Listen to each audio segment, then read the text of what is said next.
আমাৰ ছাত্ৰ ছাত্ৰীসকল আজি মেট্ৰিক পৰীক্ষাৰ ৰিজাল্ট দিলে। তোমাৰ নহয় বহু ছাত্ৰ ছাত্ৰীয়ে এই পৰীক্ষাটোত বেয়া হৈছে। গতিকে তুমি নহয় তোমাৰ লগত বহু ছাত্ৰ ছাত্ৰী আছে যিসকল ছাত্ৰ ছাত্ৰীয়ে কষ্ট কৰি পঢ়ি শেষত যায় পৰীক্ষাটো বেয়া হয়। কিন্তু তোমালোকে মন মাৰিলে নহব। তোমালোকে এতিয়া উপায় নাই, তোমালোকে মন মাৰিলে তোমাৰ পৰীক্ষাটো ভাল হ'ব নেকি? একোতো উপায় নাই। আৰু এনেকুৱা নহয় যে এই পৰীক্ষাটো পাছ কৰিলে মানে সিহঁত বহুত ডাঙৰ মানুহ হৈ গ'ল, তুমি ফেইল কৰিলা কাৰণে তুমি একেবাৰে সৰু হৈ গ'লা, তেনেকুৱাতো নহয়। যিসকলৰ ভাল হৈছে তেওঁলোক ভাল, আমি অভিনন্দন জনাইছো। এইটো নহয় তেওঁলোকে আকৌ পঢ়িব লাগিব। তোমালোকো পঢ়া, তাৰ বাবে এটা পৰীক্ষা হয় কম্পাৰ্টমেণ্টেল পৰীক্ষা। তোমাৰ বন্ধু বান্ধৱীৰ লগতে তুমি আকৌ ফাৰ্ষ্ট ইয়াৰ পঢ়িব পাৰিবা। তোমাৰ বন্ধু বান্ধৱীৰ লগতে তুমি হাই ছেকেণ্ডাৰী পৰীক্ষা দিব পাৰিবা। মাত্ৰ 2 মাহ তোমালোকৰ সময় ল'ব এই পৰীক্ষাটোৰ কাৰণে। 2 মাহৰ ভিতৰত মেক্সিমাম যদি আমি চাওঁ 2.5 মাহৰ ভিতৰত ৰিজাল্ট দি সম্পূৰ্ণ হৈ যায় আৰু তোমালোকে ফাৰ্ষ্ট ইয়াৰ তেওঁলোকৰ লগতে একেলগে পঢ়িব পাৰিবা যিসকলৰ পৰীক্ষা ভাল হয়। গতিকে ছাত্ৰ ছাত্ৰীসকল তাৰ বাবে তোমালোকে অলপ কষ্ট কৰিব লাগিব। কষ্ট মানে পঢ়াৰ কষ্ট। এই 1-2 মাহ তোমালোকে ধুনীয়াকৈ পঢ়িলে তোমালোকে যিকেইটা বেয়া হ'ল সেই সাবজেক্ট কেইটা তোমালোকে ভাল মাৰ্কছ এটাও পাব পাৰিবা। এতিয়া কথাটো হ'ল এই পৰীক্ষাটো কেতিয়া হয়, কোনকেইটা বিষয়ত দিব পাৰি, কেইটা বিষয়ত দিব পাৰি, আটাইখিনি তোমালোকক মই জনাই দিম। এই পৰীক্ষাটো যদি আমি আগৰ পৰা চাওঁ তেতিয়াহ'লে মে মাহত অনুষ্ঠিত হয়। যদি এপ্ৰিল মাহ, গতিকে মে লাষ্টৰ ফালে অনুষ্ঠিত হোৱাৰ সম্ভাৱনা আছে। কিবা কাৰণত যদি মে লাষ্টৰ ফালে নহয় তথাপি জুনৰ ফাৰ্ষ্টত কিন্তু এই পৰীক্ষাটোৰ ৰিজাল্ট দিব। পৰীক্ষা হ'ব। ৰিজাল্ট তোমালোকৰ একেদৰে জুনৰ প্ৰথম সপ্তাহ বা ছেকেণ্ড সপ্তাহ, দ্বিতীয় সপ্তাহ, ৰিজাল্টটো বেছি সময় নলয়, অতি সোনকালে ৰিজাল্টটো দি দিয়ে।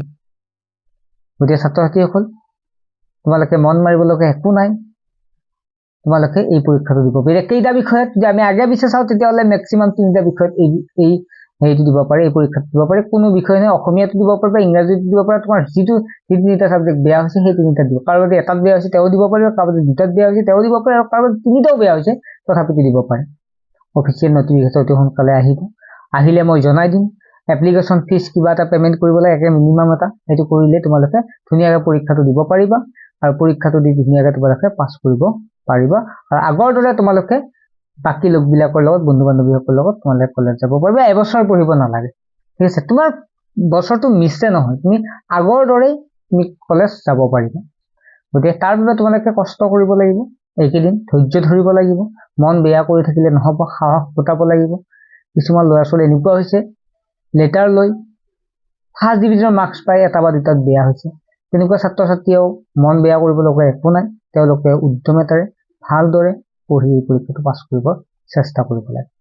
ছাত্ৰ ছাত্ৰীখন যেই নহওক, আৰু এটা প্ৰশ্ন তোমালোক সকলোৰে যে এইবাৰ গেছ মাৰ্ক দিয়া নাই নেকি? যোৱাবাৰ মই বা তাৰ উপৰি বছৰ মই যেতিয়া বহুতৰে ৰিজাল্ট চাইছিলোঁ, মেক্সিমাম বা বহুতৰে মানে বেয়া হোৱাৰ মেক্সিমাম ষ্টুডেণ্টৰে গ্ৰেছ মাৰ্ক দি পাছ কৰাই দিছিল। কিন্তু এইবাৰ তেনেকুৱা দেখা নাই মই যিমানখিনি চাইছোঁ। গতিকে সম্ভৱতঃ গ্ৰেছ মাৰ্কটো বহু ছাত্ৰক দিয়া নাই। কাক দিছে মই নাজানো, কিন্তু মেক্সিমাম মই যিমানখিনি চাইছোঁ, আগে পিছে যিমান চাওঁ, গ্ৰেছ মাৰ্ক দিয়ে প্লাছ মাইনাছ। মই ইতিমধ্যে আগতে ভিডিঅ' প্ৰস্তুত কৰি দিছোঁ গ্ৰেছ মাৰ্ক দিয়ে নিদিয়ে প্ৰমাণ সহকাৰে। কিন্তু এইবাৰ মোৰ বোধেৰে গ্ৰেছ মাৰ্ক দিয়া নাই চাগে। যদি দিছে কাৰোবাক ক'ৰবাত যদি পাইছে তেতিয়াহ'লে তোমালোকে কমেণ্ট ছেকশ্যন জনাবা। কিন্তু মই যিখিনি চাইছোঁ সেইখিনি গ্ৰেছ মাৰ্ক পোৱা, বহুত ফেইল কৰিছে, গ্ৰেছ মাৰ্ক পোৱা নাই। যিয়ে নহওক ছাত্ৰ ছাত্ৰীসকল মন ভাঙি দিব নোৱাৰা। এতিয়াই যদি হতাশ হোৱা ক'ত হ'ব, হয় নহয়? গতিকে মনোবলটো ৰাখি এই কম্পাৰ্টমেণ্টেল এক্সামটোৰ কাৰণে পঢ়া। আৰু মই এই পৰীক্ষাটোৰ বিষয়ে মই আগতেও বহু ছাত্ৰ ছাত্ৰীক এই পৰীক্ষাটোত হেল্প কৰি পাছ কৰাই দিব সক্ষম হৈছোঁ। তেওঁলোকে কষ্ট কৰিছে, মই যিখিনি দিছোঁ বা কমন পৰিছে তেনেকুৱা আগবাঢ়িছে। আৰু এই বছৰ মই এইকেইদিনৰ কাৰণে এটা কোৰ্চ লৈ আহিম যাতে ষ্টুডেণ্টখিনিয়ে সকাহ পায়। কাৰণ এইখিনি সময়ত ষ্টুডেণ্টক সহায় কৰা কোনো নাথাকে, বা তেওঁলোকে টিউশ্যনত যোৱাও সময় নহয়, বা কাৰো সময় নাথাকে সহায় মানে ষ্টুডেণ্টক পঢ়াই দিবৰ কাৰণে, বা বেলেগেও গুৰুত্ব নিদিয়ে। সেইকাৰণে আমি গুৰুত্ব সহকাৰে ক্লাছ কৰি ছাত্ৰ ছাত্ৰীক যদি আমি পাছ কৰাই দিব পাৰোঁ তেতিয়াহ'লে বহুত ডাঙৰ ভাল কাম কৰা যেন অনুভৱ হ'ব। সেয়েহে তোমালোকে চেনেলটোৰ লগত জড়িত থাকিবা। আমি যিমান পাৰোঁ যেনেকৈ পাৰোঁ আমি চেষ্টা কৰিম।